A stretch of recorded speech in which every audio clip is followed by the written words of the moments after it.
In this video, we delve into the wave of targeted assassinations that have plagued members of the Boko Haram gang in Mamelodi.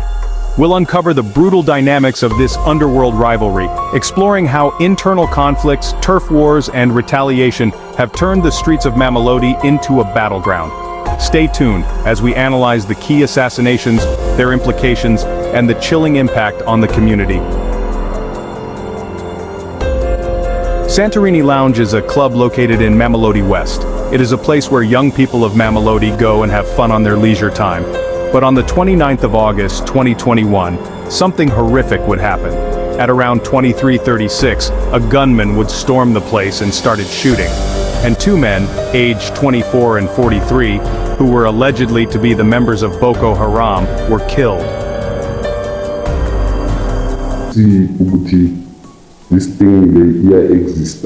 And then there's a place called Santorini, where they shot two guys, a puppy. So, abantu labo babadubule ngerifle, then bayaphendula bakudubule nobuso. Then usala uyinto like you can't be identified ukuthi wena umandla womsoli the way babulala ngakho. 2 weeks later, on the 13th of September 2021, at around 20:30, a man aged 41 was shot and killed in a drive-by shooting in Silverton, just 17 kilometers away from Mamelodi. 4 days later, on the 17th of September, at around 18:20, a 30-year-old man was shot and killed at a shopping complex in Mamelodi. He was allegedly to be a member of Boko Haram. 8 days later, on the 25th of September 2021, police confirmed the shooting of two people at Mamelodi Heights Hostel in Boundary Road. On arrival, police said a white Ford Ranger was parked inside the hostel with a flat tire and the windscreen riddled with bullets. Two victims were found on the scene, namely a 32-year-old who was shot on the upper body and 33-year-old who was shot in the upper body and legs. One of the victims died in hospital while the other recovered. The victims were allegedly to be the members of Boko Haram gang.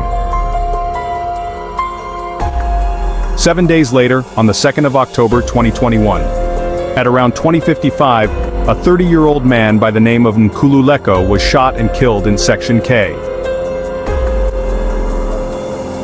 8 days later, on the 10th of October 2021, at around 15:40, a 39-year-old man by the name of Solomon Ntuli was shot several times and killed at his girlfriend's room, and his girlfriend and mother-in-law were wounded when four suspects armed with pistols and rifles stormed their home in Mamelodi, Section G1.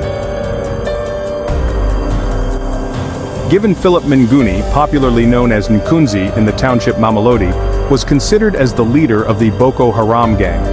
He died when a car they were traveling in was shot at by unknown men while traveling in Rayton, east of Pretoria.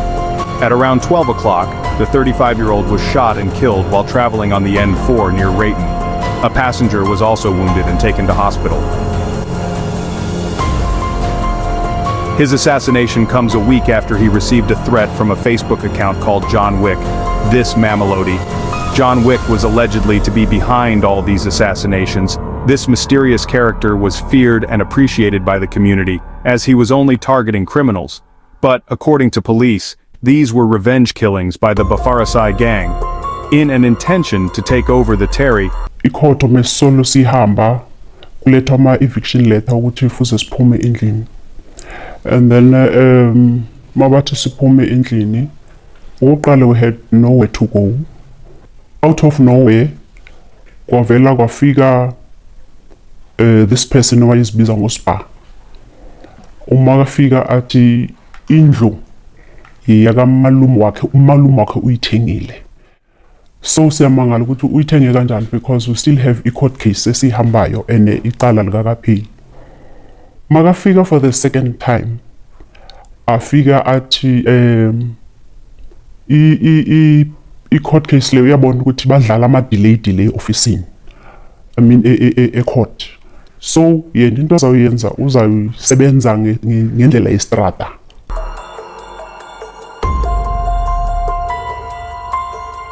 On the 19th of May 2023, 4 men were ambushed and shot dead on the Friday afternoon in Mamelodi East.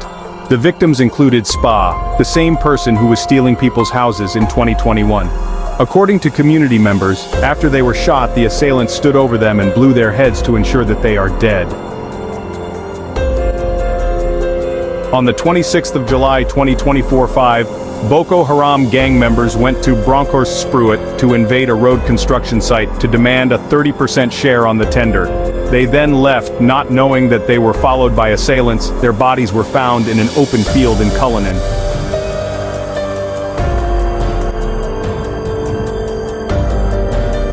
The cycle of violence between rival gangs in Mamelodi continues. To this day, shops and businesses are subjected to ruthless extortion, with owners living in fear of brutal reprisals. Meanwhile, the assassinations of Boko Haram members persist, as the gang's dominance is challenged both internally and externally. This ongoing bloodshed underscores the urgent need for stronger interventions to restore safety and stability in the area. With the violence and extortion still gripping Mamelodi, the question remains, how much longer can this cycle of crime and retaliation continue before meaningful change is achieved?